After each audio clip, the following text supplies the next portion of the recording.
It's very easy to get infuriated with a lack of results. If the scale weight doesn't seem to be moving, if the body tape measurements don't change, if you're not putting weights on the bar in the gym and getting stronger, it's really normal to be annoyed by that and to find your hand hovering over that big red fuck it button.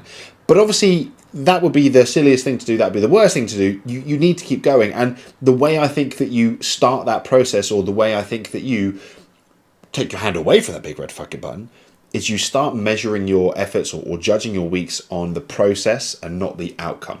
The outcome is the end result, the goal you're looking to achieve. Losing X number of kilos, benching your body weight for the first time ever, running 10K without having to stop. Whatever the outcome is, the problem with it is that it's going to be very far away, most likely.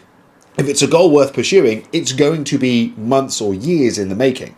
You know, if you want to lose half a pound, cool. You could just not drink water today and by this evening you'll have lost half a pound. But any goal that's worth it, it's going to take some time, it's going to take some effort. And that can be really, really frustrating. Add on top of that, the fact that all of the changes our bodies are going to go through are going to be a delayed process anyway. So the work that you do today isn't going to show up in the gym or on the scales for another week or two. So the hard work you do lifting the barbell today is not going to show up until 2 or 3 weeks later, when you could put a little bit more weight on the bar. You know, there's no instant gratification. So instead of judging yourself and judging your weeks on the outcome, weight loss, muscle gain, strength build, because those processes take a while, judge your efforts on the processes involved. And so the process is really, really simple. Are you showing up on a day-to-day basis and doing the things you need to be doing? That's it, basically. Bit vague though. So what are some examples that you can take away from this video so that you know what to judge? First of all, if your goal is to build muscle, you want to fill out your sleeves, you want your quads to fill out your baggy jeans. No one wears baggy jeans these days. And even if you did, it'd be hard to fill them out. The process is not, am I building muscle? Because it's such a painfully slow process that you're going to be super, super frustrated when nothing changes for a few weeks, because it just takes ages. But what you can do is you can go, okay, well, when I show up to the gym and I do my exercises, am I genuinely taking every single working set, not your warm-ups or whatever, am I taking every working set to muscular failure or very, very, very, very close? And you need to be really honest with yourself. This is the tough part. You need to be really honest with those efforts, because that's what matters the most. It's not, am I doing the right exercises? It's not, am I doing enough sets or enough repetitions? It's, when I do my sets, regardless of whether it's 6 reps or 20, probably somewhere in between, am I genuinely taking to the point of failure? Or am I stopping when my muscles burn? When it gets uncomfortable? When I get a little bit out of breath? When I start doubting whether I can do the next rep or two? Because none of those are the process. The process isn't go until discomfort. The process isn't lift until you worry that you can't do the next couple of reps. It's keep going until you get to or incredibly close to muscular failure. So you can judge the process based upon that. When you look at your sets, and you can film them. Filming them is a really good way of doing it. But when you genuinely look back at your efforts in the gym, ask yourself, okay, I had 3 sets of dumbbell press to do today. How many of those 3 sets can I genuinely walk away from? Can I look back upon and go, yeah, I could have not done any more in those 3 sets. Or at most I could have done like 1 repetition. And I think that that's where you need to start. And the reason being is because that's in your control. It's not in your control how much weight you're going to lose this week necessarily. It's not in your control whether you've built any muscle. And if you have, it's going to be such a small amount, you're not going to notice it anyway. But going to the gym and performing the tasks that you need to perform in order to get the outcome you want is within your control. Take your conditioning work, for instance. If you're trying to do 10 rounds on an assault bike and you're trying to burn 15 calories every round, you know what is being asked of you. You can look back at your results, which hopefully you're making a note of, and you go, oh yeah, actually half of those intervals I only got 10 calories, not 15. So are you doing the things that you need to be doing in order to get the outcomes that you want? No. That's what you need to fix. And the good news is it's relatively straightforward to fix. The numbers are right in front of you. You know what your task is. You just need to do it. But what this will do is it will make things manageable. It's all stuff that you can control on that day. Did I show up to the gym? When I did my exercises, Did I half-ass them? Did I sandbag them? Or did I do them properly, as I'm meant to do?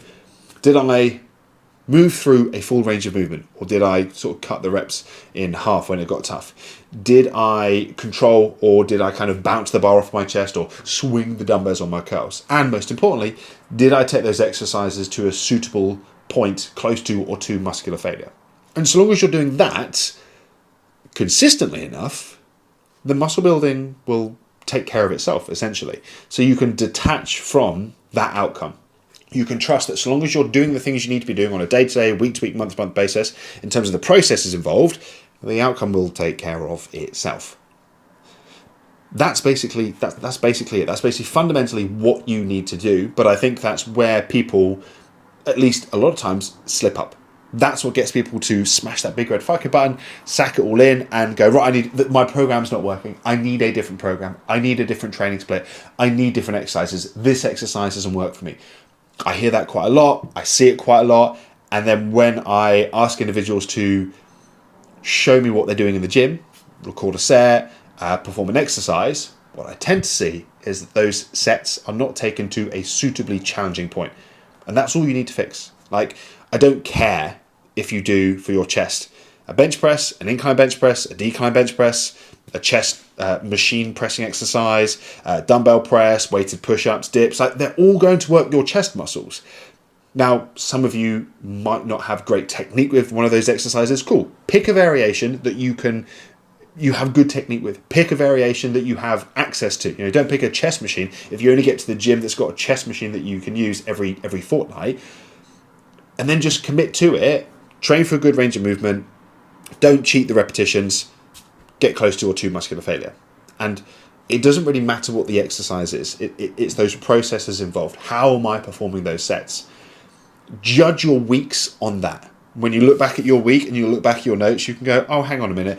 Last week when I did the bench press, I put 80 kilos on the bar for 3 sets and I got 8, and 7 reps. But this week, I only put 75 on the bar and I got 8, and 6. So I've either gotten weaker, unlikely, or I wasn't quite trying hard enough. It's another reason why taking notes of your sessions or making keynotes of key lifts is really, really important, because you can see that progress and you can judge whether you really pushed hard or not.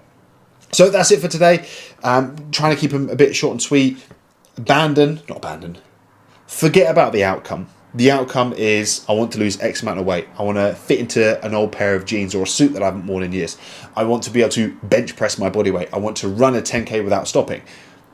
Those are important to have as goals, but the way you get them is by ticking off the process on a daily and weekly basis. So then you reverse engineer it. Okay, what are the processes that I need to have in place, that I need to adhere to in order to get X, Y, or Z? And that's what you judge your weeks on. And you make sure that you're honest with yourself about it. Like, don't kid yourself. Don't lie to yourself. Don't go, yeah, I tried really hard in the gym. Analyze your sets. Did I genuinely give everything that I could during the sets that I needed to? And if you didn't, that's what you need to fix. And there's no judgment about that. There's no shame. It's the issue most of us face because it's tough, because it's difficult. But that's what you need to fix. Fix the processes. Focus on the processes. Assess your weeks based on the processes that you need to adhere to. And more often than not, given enough time, the outcome will take care of itself.